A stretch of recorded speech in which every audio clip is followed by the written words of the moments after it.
सत्संग मोक्ष की धारा, कोई समझ राम का प्यारा है। सत्संग मोक्ष की धारा, कोई समझ राम का प्यारा है। सत्संग मोक्ष की धारा, कोई समझ राम का प्यारा। गुरुदेव कहते सत्संग को वही समझेगा जो गुरु का प्यारा होगा, गुरुमुखी आत्मा होगी, जो मोक्ष का अधिकारी होगा, युगों युगों से परमात्मा की शरण में आ रहा होगा। वही आत्मा सत्संग को समझेगी। सत्संग को समझने का मतलब है सत्य से परिचित होना, अपने आत्म कल्याण के प्रति चिंतित होना, अपने गुरु के मिशन को समझना और ना कोई गलती करना, ना किसी गलती से गुरु को दुखी होने का मौका देना, उसको कहते हैं सत्संग समझना। सत्संग समझी मीराबाई, करी सतनाम की कमाई। सत्संग समझी मीराबाई, करी सतनाम की कमाई। गुरु रविदास की शरणा आई, तब पाया मोक्ष द्वारा है। सत्संग मोक्ष की धारा, कोई समझ राम का प्यारा है। सत्संग मोक्ष की धारा, कोई समझ राम का प्यारा। कहते सत्संग समझा था मीराबाई ने, एक झटके में समझ में आ गई बात। थोड़े समय के लिए परमात्मा के चरणों में बैठी थी सत्संग में, मंदिर से वापस आते समय, और एक झटके में समझ गई। परमात्मा कहते हैं ज्ञान का घाम का चमका सा होता है। ये अच्छी आत्माओं के लक्षण बताए गुरुदेव ने। जिसको समझ में आना होगा सत्संग, एक झटके में समझ में आ जाएगा, नहीं तो फिर नहीं आएगा, वो चिकना घड़ा हो जाएगा फिर। तो मीराबाई के समझ में आया संतों के प्रवचन सुनकर, परमात्मा के प्रवचन सुनकर, और फिर दिलो जान से, जी जान से कुर्बान हो गई अपने गुरुजी के वचन पर, भक्ति पर। जब घर वालों ने भक्ति नहीं करने दी, अंत में घर भी छोड़ना पड़ गया अपने आत्म कल्याण के लिए। पीछे मुड़ के नहीं देखी, मर्यादा नहीं तोड़ी, लोक लाज में नहीं आई, गुरुजी के वचन पर चली। इसको कहते हैं सत्संग समझना। और किसने समझा फिर सत्संग? सत्संग समझा सेऊ स्याणा, हो गया साहिब कबीर का आना। सत्संग समझा सेऊ स्याणा, हो गया साहिब कबीर का आना। नेकी समन न खिला दिया खाना, वो अमर हुआ मणियारा है। सत्संग मोक्ष की धारा, कोई समझ राम का प्यारा है। सत्संग मोक्ष की धारा, कोई समझ राम का प्यारा। परमात्मा कहते हैं सत्संग समझा था सम्मन ने, नेकी ने, सेऊ ने, अपने गुरुदेव भगवान को भोग लगाने के लिए, अपने गुरुदेव भगवान की इज्जत के लिए। और सम्मन ने अपने बेटे सेऊ की गर्दन भी काट दी। और कहीं गुरुदेव भगवान दुखी ना हो जाएं, गुरु जी को मालूम ना पड़ जाए। भले वो गुरु को मानुष मान रहे थे, मूल ज्ञान नहीं था, लेकिन एक पूरे शिष्य की भूमिका निभाई। बेटे की गर्दन अलमारी में रखी है, धड़ अलग है, और उसके बावजूद वो मां अपने गुरुजी के लिए खाना बना रही और आंखों में आंसू भी नहीं ला रही। और सम्मन को भी कह दिया कि दिल छोटा मत करना, नहीं तो गुरुजी खाना नहीं खाएंगे। इकलौता बेटा, गर्दन अलग और खाना बना रही अपने गुरुजी के लिए। और आज ऐसी नौबत हो जाए तो बेहोश होके गिर जाए। तो परमात्मा कहते हैं उन आत्माओं ने समझा था सत्संग को और अपने गुरु को, जिस कारण से आज इतिहास में उनका नाम है। आगे फिर किसने समझा?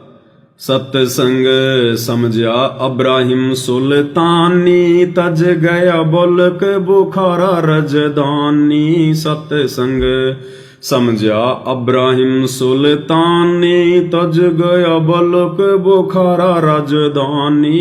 वो पा गए मोक्ष निशानी, सतगुरु ने पार उतारा है सतसंग मोक्ष की धारा। कोई समझ राम का प्यारा है सतसंग मोक्ष की धारा।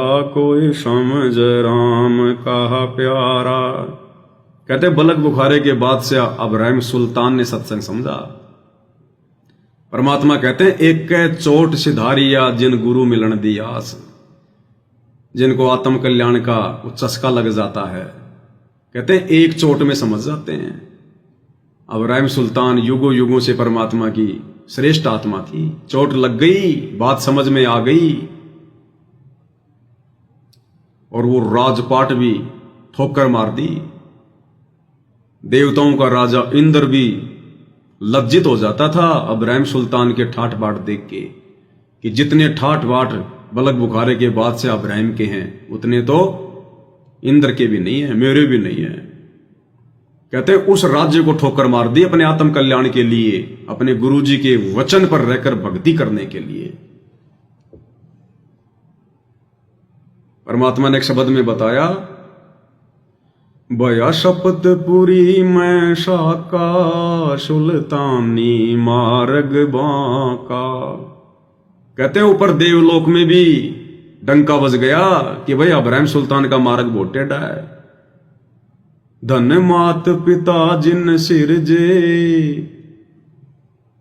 कहते उसके माता पिता भी धन्य हैं जिससे उनका जन्म हुआ। और डंका बज गया ऊपर देवलोक में कि भगत हो तो ऐसा।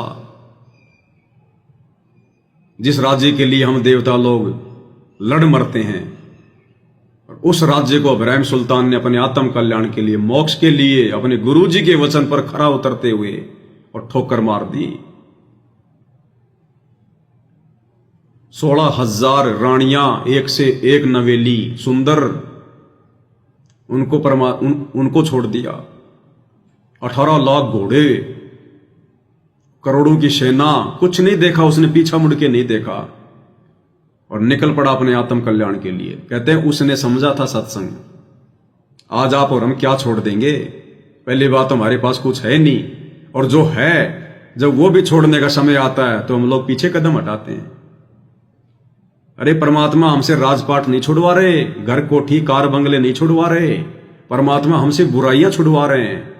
वो बुराइयां भी नहीं छोड़ी जा रही, वो राजनीति करना भी नहीं छोड़ रहे, हम जगत वालों के पास में बैठना भी नहीं छोड़ रहे, ये गेम खेलना भी नहीं छोड़ रहे। क्या छोड़ेंगे फिर हम। परमात्मा कहते हैं इन आत्माओं ने समझा था सत्संग, तब आज इतिहास के पन्नों में इनका नाम है। आगे फिर परमात्मा क्या कहते हैं, जिन्होंने सत्संग नहीं समझा फिर उनकी क्या दुर्गति हुई। सत्संग ना समझा रावण अभिमानी, मर गया करवा के कुण बागानी। सत्संग ना समझा रावण अभिमानी, मर गया करवा के कुण बागानी। मंदोदरी थी शानी ले लिया, मुनिंद्र गुरु का सहारा है सत्संग मोक्ष की धारा। कोई समझ राम का प्यारा है सत्संग मोक्ष की धारा। कोई समझ राम का प्यारा। कहते रावण अभिमानी ने सत्संग नहीं समझा, अभिमान में सड़ गया, और अभिमान का और भगवान का तो खड़ा एक्सीडेंट है। अंत में अपनी दुर्गति करवाई। शंकर भगवान का वो परम भगत रावण है, उसके जैसा शंकर जी की कोई पूजा नहीं कर सकता, जिसने 10 बार अपने इष्ट देव के चरणों में अपना सिर काट के रख दिया। आज कोई उंगली तो काट के दिखा दे कोई ये कावड़ लाने वाले। और कहते हैं उसके भी अंत में अभिमान ना छोड़ने के कारण उस शास्त्र विरुद्ध साधना को करते करते उसकी जो है कुत्ते वाली मौत हुई। लेकिन वहीं पर उसकी पत्नी मंदोदरी, उसके सत्संग समझ में आ गया। रावण के भाई विभीषण के सत्संग समझ में आ गया, और उन्होंने अपनी दुर्गति होने से बचा ली, परमात्मा को समर्पित हो गए। आगे फिर परमात्मा कहते हैं और किस किस ने नहीं समझा और कैसे दुर्गति करवाई। सत्संग ना समझा कंस क्रोधी, बिना सत्संग बुद्धि हो जा बोधी। सत्संग ना समझा कंस क्रोधी, बिना सत्संग बुद्धि हो जा बोधी। ना जगह छुपन ने छोड़ी, जब आखिर सन ने मारा। है सत्संग मोक्ष की धारा, कोई समझ राम का प्यारा। है सत्संग मोक्ष की धारा, कोई समझ राम का। कंस ने सत्संग नहीं समझा, सच्चाई को स्वीकार नहीं किया और परमात्मा की आत्मा श्री कृष्ण जी के साथ में लड़ाई झगड़ा करने में लगा रहा। अंत में दुर्गति हुई। श्री कृष्ण जी का रूप बनाकर कंस को कबीर भगवान सतगुरु रामपाल जी ने पछाड़ा, उन्होंने मारा फिर उसको। तो कहते हैं जो सत्संग नहीं समझते, जो सच्चाई के रास्ते पर नहीं चलते, कहते हैं फिर उनके साथ अंत में ये दुर्गति होती है। अब भाई और बहनों, ये जो शब्द है ये ना गरीबदास जी का है, ना 650 साल पहले उस कबीर सागर में लिखा हुआ है। अगर ये शब्द अगर गरीबदास जी के अगर उस ग्रंथ साहिब में होता या कबीर सागर में होता तो हमें कोई डाउट नहीं होता। हम सोचते हुए बिल्कुल भगवान ने कितना प्यारा शब्द लिखा है, प्रत्येक वाणी कितनी जोड़ के लिखी है, कितनी शानदार। अब ये गुरुदेव भगवान ने लिखा है, अब बताओ क्या कमी है। तो ये परमेश्वर है भाई और बहनों, इनको जोड़ जुगाड़ करके लिखने की जरूरत नहीं है। परमात्मा ने जो लिख दिया वो इतिहास बन जाता है, शब्द बन जाता है। तो आप और हमें परमात्मा इन उदाहरणों से समझा रहे हैं कि अगर वर्तमान में तुम कलयुग की पिछली पीढ़ी के भगत भी अगर मर्यादा तोड़ोगे, मन में जरा भी अभिमान अहंकार रखोगे, मेरे मिशन में कोई जो है गड़बड़ी करोगे, तो तुम्हारी भी ऐसी दुर्गति होगी। क्योंकि भगवान का रूल एक जैसा है सबके लिए, ये समदृष्टि परमात्मा है। और वर्तमान में नहीं होगी तो पार नहीं होता, अगले जन्म में गधे कुत्ते बन के हो जाएगी। फिर दुर्गति दुर्गति है। तो आप और हमने सचेत होकर चलना इन उदाहरणों को देखकर। फिर आगे सत्संग त्रेता युग में, सतयुग में हिरण्यकश्यप ने नहीं समझा और क्या हुआ फिर।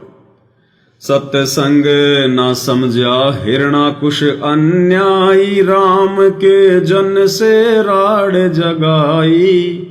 सत्संग न समझा हिरणाकुश अन्यायी, राम के जन से राड जगाई। बिन सत्संग छाती तुड़वाई, हरि ने धर्या रूप जगत से न्यारा। है सत्संग मोक्ष की धारा, कोई समझ राम का प्यारा।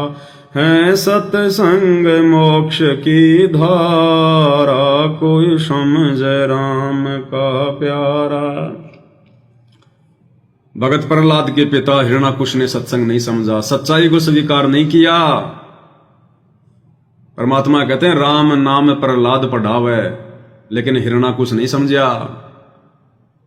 प्रहलाद बताया करते थे कि पिताजी आपके नाम से मुक्ति नहीं है, आप भगवान नहीं हो, आप एक जीव हो, भले आप राजा हो, आपने सिद्धियां प्राप्त कर रखी हैं, सिद्धियां सदैव नहीं होती, फिर आप 84 में जाओगे। लेकिन वो अभिमानी नहीं माना, उन सिद्धियों के बल पर अपने आप को भगवान घोषित कर दिया उसने, और अंत में कैसी दुर्गति हुई इसकी। कबीर परमेश्वर सतगुरु रामपाल जी ने धर्या रूप जगत से न्यारा और उसकी छाती फाड़ी।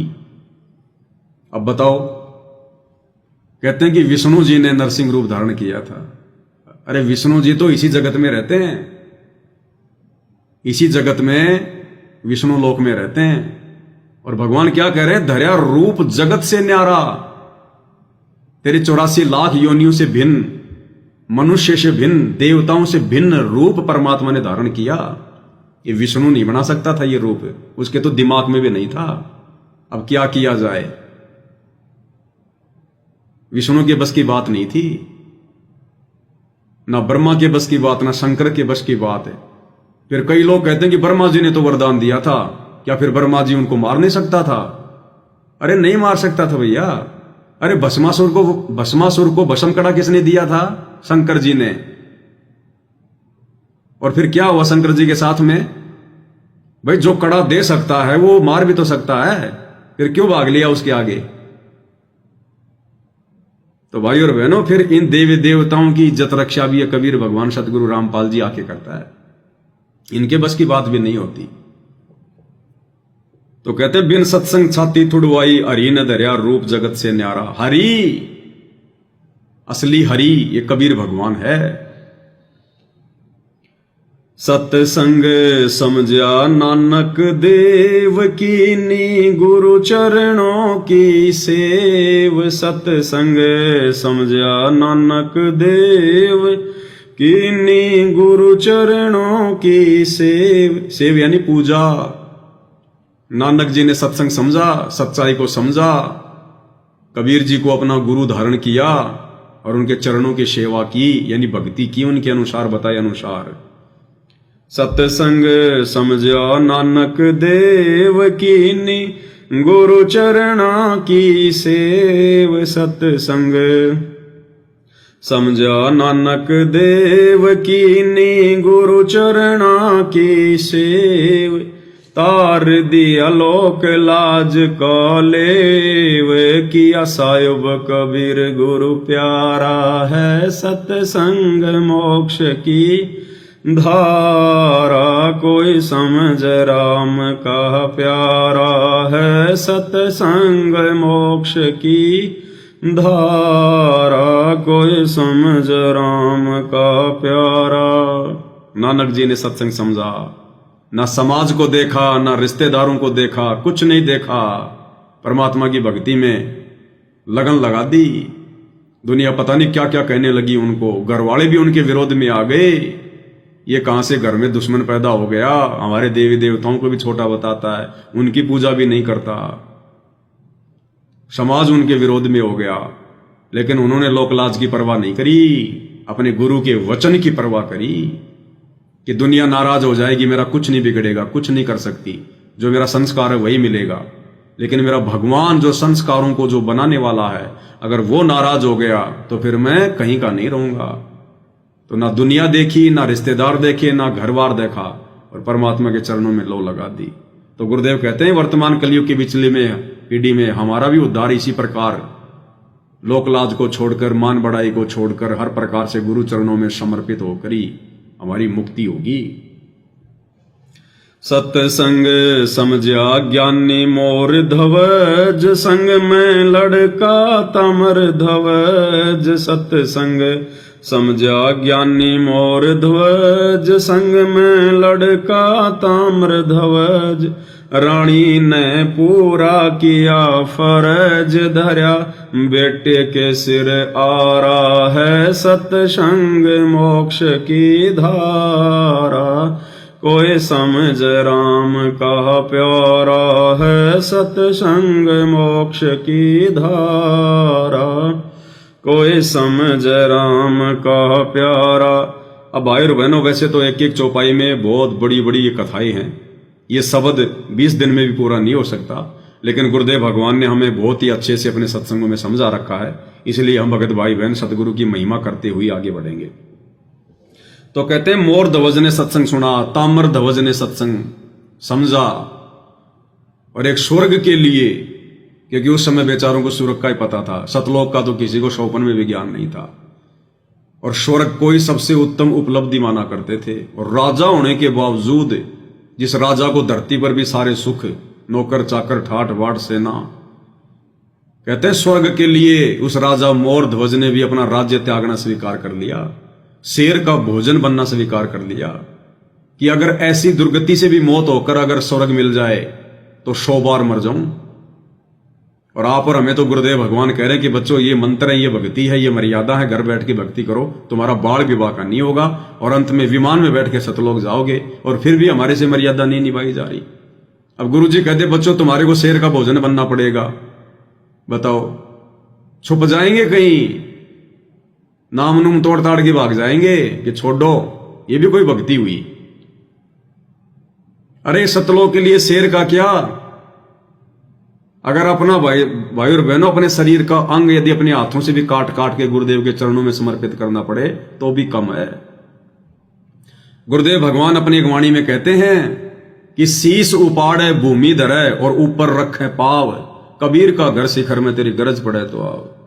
कि इस भक्ति के लिए, इस सतलोक के लिए अगर हम आत्माएं अपने हाथों से अपना सिर काटकर जमीन पर रखकर उस पर अपना पैर रख दें तो भी ये कबीर भगवान सतगुरु रामपाल जी प्रसन्न होने वाला नहीं है। ये तो आप और हमारा कोई सौभाग्य है, कलयुग की पिछली पीढ़ी में परमात्मा हमें सहज में मिल गया, हमें सहज में परमात्मा मोक्ष देने आ गया। अन्यथा न जाने कितने जीवन बर्बाद कर दिए साधु संत महात्माओं ने केवल स्वर्ग की प्राप्ति के लिए, और स्वर्ग भी नहीं मिला उनको। और आज आप और हमें सहज में सतलोक मिलने जा रहा है, और ये छोटी मोटी मर्यादा भी नहीं निभाई जा रही, छोटा मोटा संघर्ष भी नहीं कर सकते हम, उल्टा राजनीति में पड़ गए, दुनियादारी में पड़ गए, मनमाने आचरण के शिकार हो गए। फिर कैसे मुक्ति पाएंगे भाई और बहनों? सत्संग समझी बहन कमाली, कर्मा बाई जाटरी लाली। सत्संग समझी बहन कमाली, कर्मा बाई जाटरी लाली। वा सबरी गई ना खाली, मिले रामचंद्र अवतारा। है सत्संग मोक्ष की धारा, कोई समझ राम का प्यारा। है सत्संग मोक्ष की धारा, कोई समझ राम का प्यारा। सत्संग समझा ज्ञानी मोर ध्वज, सत्संग समझी बहन कमाली। कर्माबाई जाटरी लाली, जिनके लिए परमात्मा ने पत्थर से भी प्रकट होना पड़ा। और वह सबरी गई ना खाली, मिले रामचंद्र अवतारा। कौन रामचंद्र? रामचंद्र रूप में सतगुरु रामपाल जी भगवान, ये कबीर परमात्मा मिले। अरे भक्ति की कदर दशरथ पुत्र रामचंद्र जी को नहीं हो सकती। वो तो एक राजा के लड़के थे, राजा के लड़के में कितना अभिमान, कितना अहंकार होता है। तो शबरी ने जो इंतजार किया अपने गुरु मतंग ऋषि के कहने पर कि राम आएंगे, उसने हजारों वर्षों तक इंतजार किया, परमात्मा समझकर, भगवान समझकर। तो अंत में भाई और बहनों, सतगुरु रामपाल जी परमेश्वर, ये कबीर भगवान रामचंद्र जी का रूप बनाकर फिर परमेश्वर अपनी प्यारी आत्मा के पास में आए। सत्संग समझा मासे बाल धुरु, मिल गए नारद मुनि से गुरु। सत्संग समझा मासे बाल धुरु, मिल गए नारद मुनि से गुरु। अब जीवो चाहे मरो ऋषि जी, ना उल्टा कदम हटाना। है सत्संग मोक्ष की धारा, कोई समझ राम का प्यारा। है सत्संग मोक्ष की धारा, कोई समझ राम का प्यारा। सत्संग समझा माँ से बाल ध्रुव, छोटी सी उम्र में ध्रुव ने और अपनी मां के वचन से परमात्मा प्राप्ति के लिए दृढ़ निश्चय कर लिया। ध्रुव की माताजी का नाम था सुनीति, और उनको राज्य से बाहर निकाल रखा था, महल से बाहर। ध्रुव की जो मौसी थी, छोटी बहन थी जो उसकी सुनीति की, उसने राजा से शादी कर रखी थी। ध्रुव की मां ने उसकी शादी करवाई थी, क्योंकि नारद जी ने आके एक दिन उनको बता दिया था, सतगुरुदेव भगवान ने बताया कि नारद जी ने आके सुनीति को बता दिया था कि तेरे उस समय तक संतान नहीं होगी जब तक तू अपनी बहन की शादी और अपने पति से नहीं करवा देगी, और जब तेरी बहन की शादी तेरे पति से हो जाएगी तो सबसे पहले फिर तेरे को लड़का होगा। इसलिए उसने शादी करवा दी, अपने माता पिता को मना लिया। अब सुनीति की बहन ने सोचा कि ये राजा है, ये बूढ़ा आदमी, और मेरी बहन ने तो मेरा जीवन बर्बाद कर दिया, मैं तो कोई जवान राजा के घर में जाती। तो उसने ईर्ष्या पाल ली अपनी बहन के साथ में, और जब राजा शादी करके वापस ला रहा था तो राज्य की सीमा पर उसने रथ रुकवा दिया और कहा कि मेरी कुछ मांगे हैं, पहले उनको स्वीकार करो तब तेरे साथ चलूंगी। और राजा विवश था, बोलो बोला मेरी बहन को महल में नहीं रखेगा, दसोटा देगा, दसोटा बोलते हैं निष्कासित कर देना, और मेरे जो संतान होगी उसको राज्य पद दिया जाएगा। उसने स्वीकार कर लिया, तो सुनीति को महल से बाहर निकाल दिया। उसके बाद में सुनीति को ध्रुव की प्राप्ति हो गई, और उसके बाद जब सुनीति की बहन को जब लड़का हुआ उत्तम, और जब वो बड़ा हो गया, थोड़ा सा बड़ा हुआ, तो ऐसे कोई प्रोग्राम था, उसमें सब बैठे हुए थे। ध्रुव अपने अपने पिताजी की गोद में बैठा हुआ था, वो उत्तम, तो ध्रुव भी छोटा बालक था, वो भी अपने पिता की गोद में जा बैठा। अब ध्रुव की मौसी ने देखा तो उसको वहां से हाथ पकड़ के, और गुरुजी ने कहा कि लात मारी उसको वहां से। वो रोता रोता अपनी मां के पास आया और उसने कहा कि मां, मौसी ने मेरे साथ में ऐसा क्यों किया? मौसी ने मुझे लात क्यों मारी? मैं तो मेरे पिताजी की गोद में तो बैठा हुआ था, बालक था, उसको पता नहीं था इन सब बातों का। तो सुनीति ने कहा कि बेटा, मैंने तेरे को पहले ना कहा था, क्यों गया था तू वहां पर? बेटा, हमारा राज्य नहीं है, राज्य उनका है, तू मत जाया कर वहां पर। तो ध्रुव ने कहा कि मां, ये राज कैसे मिलता है? छोटा बालक था, दिमाग में बैठ गई। अब ध्रुव की मां के ऊपर था भाई और बहनों, वो मां चाहती तो उस समय भाई और बहनों उसको उल्टे रास्ते पर भी लगा सकती थी, और वो मां उसको शतमार्ग पर भी। तो सुनीति ने कहा कि बेटा, राज्य भगवान देता है, राज्य भगवान की भक्ति से मिलता है। जैसे गुरुजी कहते हैं ना, जैतन चाहिए राजपाट तो धर ले ध्यान हमारा। बोला बेटा, भगवान की भक्ति से राज्य मिलता है। अगर वो सुनीति ये कह दी कि बेटा, लड़ाई करके राजा को मारकर राज्य प्राप्त किया जाता है, तो ध्रुव एक नंबर का डाकू बन जाता। लेकिन उसकी मां का बहुत बड़ा रोल था वहां पर। एक सत्संग में गुरुजी कहते हैं ना, मेरी सुनीति जवानी के होती जात नहीं, कोई मिला भजन का साथ नहीं। जवानी के होती जात नहीं, कोई मिला भजन का साथ नहीं। मेरी सुनीति सी मात नहीं, जिसने बेटा भगत बनाया है सत। कबीर द्वारे थारे पर एक दास भिखारी आया। कि हे भगवान, मेरी सुनीति जैसी मां भी नहीं है जिसने मेरे को भक्ति पे लगाया हो, भक्ति की जानकारी दी हो, जैसे ध्रुव को उसकी माता ने भक्ति पे लगाया। और ये जवानी का समय, इस जवानी की कोई जात नहीं होती, ये बिगड़ेल समय होता है। जिसकी भी संगति मिली, बिगाड़ने वाली मिली। तो ध्रुव की मां ने ध्रुव का ध्यान मोड़ दिया। बोला बेटा, भगवान देगा राज, भगवान की भक्ति से। और आजकल की माताएं, बेटा चाहे चोरी करनी पड़े, चाहे किसी को ठगना पड़े, तेरे को नौकरी लगाने के लिए 5 लाख रुपए दिए हमने, तेरे को पढ़ाने के अंदर 20 लाख रुपए खर्च कर दिए, चाहे रिश्वत ले, चाहे डाका मार, चाहे झूठ बोल, चाहे भ्रष्टाचारी कर, पैसे चाहिए। आजकल की माताएं ऐसी।